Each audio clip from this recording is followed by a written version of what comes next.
¿Estás por ahí? Sí, hola, buen día. Hola, ¿cómo Muchísimas estás? gracias por esta comunicación, Rocío e Ignacio. Les agradecemos mucho el espacio y No, que por podamos favor. estar hablando de esto en la radio, que para nosotras es fundamental. Ujú. Bueno, hay una ausencia de políticas de Estado, ¿no? Decíamos recién acá con Nacho que impactan en este número, en estas estadísticas que ustedes están publicando. Sí, por lo pronto, lo que reflejan los informes que hace la Casa del Encuentro, la Asociación Civil La Casa del Encuentro, fue creada en el año 2003, pero desde el año 2008 hacemos estos informes, o sea que tenemos muchísimos años relevando todas las noticias que salen en los medios masivos de comunicación sobre femicidios y femicidios vinculados, como decías vos, Rocío, hace un ratito.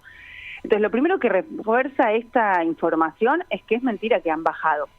Que el gobierno sale a decir que tenemos menos femicidios y las políticas que están llevando a cabo, que básicamente tienen que ver con dejar de tratar esto como un tema de derechos humanos y pasar a tratarlo como un tema de inseguridad, es falaz que estén bajando los números de femicidios. Los números nos dan más o menos iguales. En 4 meses tuvimos 96 víctimas de violencia de género y eso es terrible. Son 96 familias que quedan destrozadas. Hay 83 hijos e hijas que quedaron sin su mamá. O sea, son números altísimos, pero además hay un montón de mujeres que están viendo que este tipo de denuncias van a ser recogidas con muchísimo más, con mucho más descreimiento, que no se le puede pedir al Estado ayuda, que no se le puede pedir al Estado protección. Entonces nuestro temor, nuestro miedo es que los números no solo no se mantengan, sino que se empeoren. Es decir, no lo estamos viendo ahora en el corto plazo inminente, pero esto a largo plazo puede tener consecuencias terribles en la vida de las mujeres argentinas. Por ejemplo, respecto de lo que vos decías de las denuncias realizadas, de esas 96 víctimas, 15 solamente tenían realizado una denuncia previa, 6 medidas cautelares de prevención, nada más. Y esto tiene que ver con lo que vos decías, ¿no? Quizás las dificultades que cada vez son mayores al momento de presentar una denuncia en un contexto en el que, bueno, desde el propio gobierno nacional se niega la violencia de género, incluso se ha querido eliminar la figura de femicidio, ¿no? Dentro de las figuras penales, ¿no? Para condenar estos casos. Exactamente, se declaró, el ministro de Justicia declaró que iban a presentar un proyecto para erradicar la figura de femicidio, que es el artículo 11 de nuestro Código Penal, el inciso 11 del artículo 80 de nuestro Código Penal. Y lo que salió en los medios, que tampoco sé si es verdad, pero tiene sentido, es que se fue para atrás con la iniciativa, no porque las mujeres importaran, sino por lo mal que se vería la cantidad de presos que iban a pedir un cambio de calificación o una ley de, digamos, claro, mayores beneficios de los que ya estaban detenidos y presos condenados.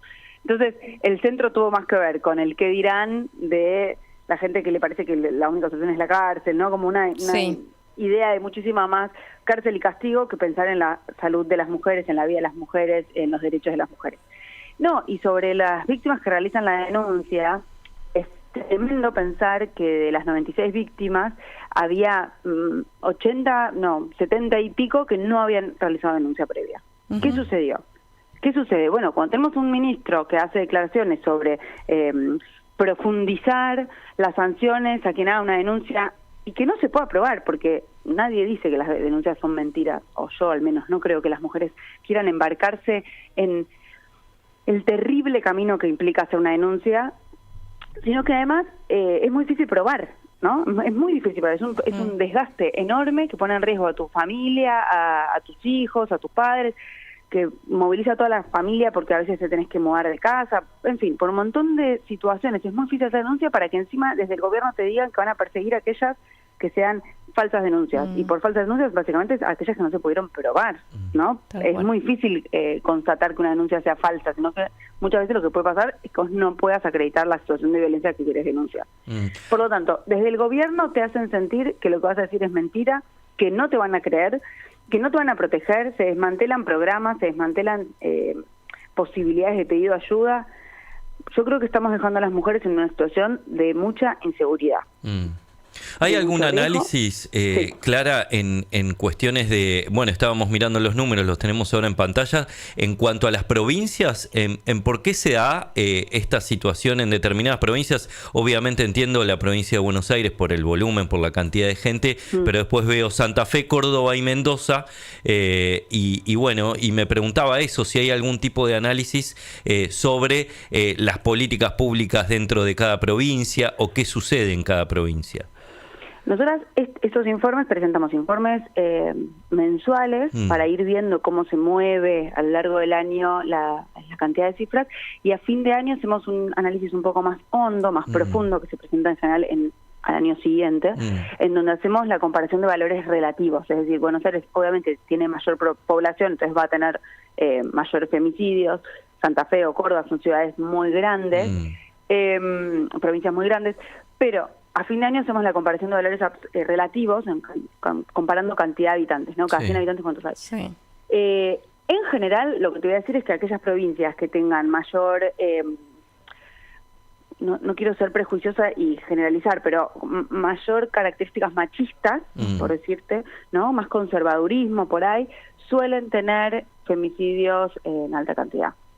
Hay algo cultural que, más allá de las políticas de Estado y las opciones de ayuda, se subyace. Lo cultural es un factor bastante relevante. Ahora, si tenemos provincias que tienen altos niveles de machismo, son aquellas en las que hay que trabajar con mayor énfasis la igualdad de género, porque justamente lo que hay que transformar es una matriz mucho más honda. Lo cultural es mucho más profundo, lo que está en la familia, lo que se transmite de familia a familia, de generación en generación, perdón. Y quizás ahí justamente faltan mejores medidas.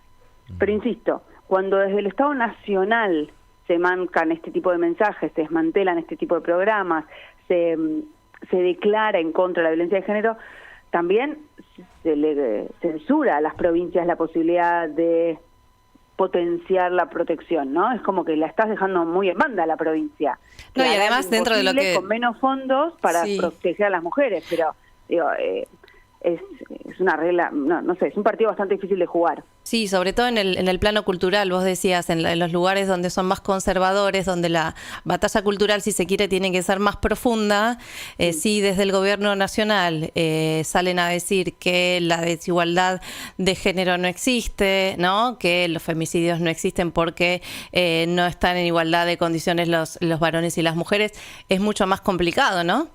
Es muchísimo más complicado, y lo que genera es una sensación de impunidad para el agresor, que después trascenderá si el municipio tiene una oficina de género, ¿no? Ya hay un clima de época bastante complicado para el propio municipio o la provincia para tratar de erradicar con, insisto, menos fondos, menos dinero, porque eso también está sucediendo, en donde las áreas de género quedan desmanteladas porque no hay fondos.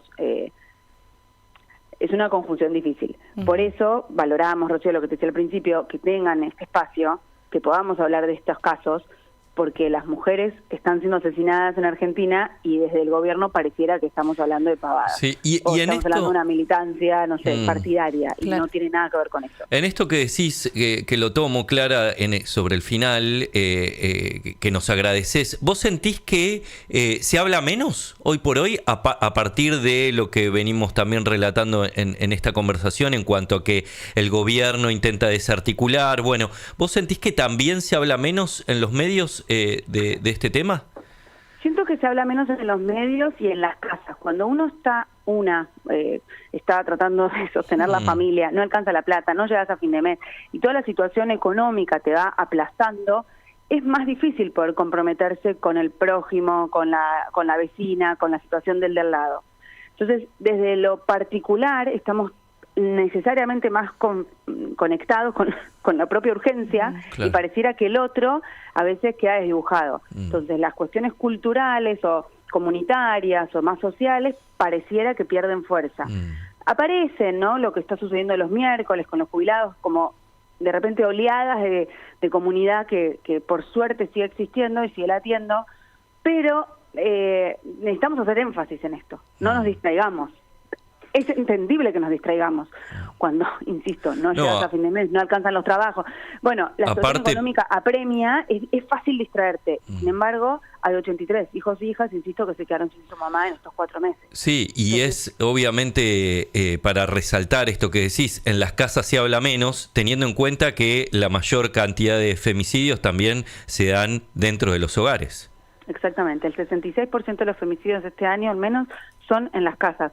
Es decir, el lugar donde uno debiera estar más seguro, donde las mujeres están en teoría protegidas, porque insisto, se trata como un tema de inseguridad, ¿no? Entonces uno dice, ¿dónde tengo miedo? Y bueno, en la calle, de noche. Las mujeres estamos siempre muy expuestas a ciertos riesgos vinculados a nuestra integridad física y sexual.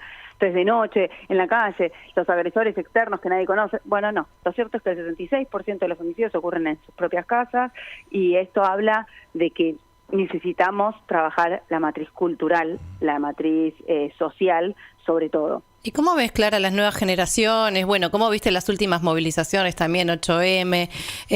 Ahora se viene el 3 de junio. ¿Perdió fuerza la movilización en la calle de las mujeres de las diversidades o puede ser un movimiento que empiece también a plantarse en contra de las medidas del gobierno nacional? ¿Cómo lo estás viendo? Nosotros en la Casa del Encuentro somos en general muy optimistas. Nos mueve, somos un grupo de voluntarias, somos todas voluntarias, somos como 50 voluntarias, que nos mueve el compromiso con esta lucha. Entonces, la verdad que lo que pasó en febrero, hubo una marcha muy grande a partir del movimiento gestionado en Parque Lezama, creo que fue en Plaza Lezama. Parque Lezama, 5.000 personas terminaron organizando una marcha gigantesca a partir de lo dicho del presidente en Davos, que me pareció extraordinario. El 8M fue multitudinaria. Yo pienso que hay un montón de corazones latiendo para poner el límite al ajuste, a la represión, a la crueldad, no sé, lo que nos está tratando de hacer este gobierno nacional. No tengo una bola de cristal para predecir el futuro. No sé cuánto soporta. Pienso que hay una semilla, que todo lo que se construyó en estos años tiene sentido, echó raíces, pero bueno, puede ser que estemos atravesando una época difícil, insisto, que haga que nos cueste prestar atención. Hay que llamar, convocar, movilizar, no dejar de hablar de este tema, no dejar de expresar que necesitamos estar unidos para proteger a las mujeres. Clarísimo. Muchísimas gracias, Clara, por esta charla con nosotros, y te vamos a volver a llamar, por supuesto, siempre. Muchísimas gracias, Rocío. Les agradezco de verdad, y para quienes nos escuchan, sepan que la Casa del Encuentro hace atención, asesoramiento, atención, presencialmente en Buenos Aires, pero digitalmente vía plataformas virtuales. ¿Cómo los podemos buscar? Tenemos nuestra página web y nuestro Instagram, te digo la página web que está en todas nuestras redes, lacasadelencuentro.org. Bien. ORG. Sí. ¿Y la Casa del Encuentro en Instagram y demás redes sociales? Claro. Bien. En contacto aparecen todas las redes. Perfecto. Bueno, muchas gracias, Clara. Hasta la próxima. Adiós, hasta luego. Besos, hasta luego. Hablábamos con la abogada del área institucional de la Casa del Encuentro, Clara Santamarina, ¿no? Y yo cuando venía para acá y pensaba en la nota, la verdad que es cierto que los medios corrieron la agenda de la violencia de género. Mirá la cantidad de femicidios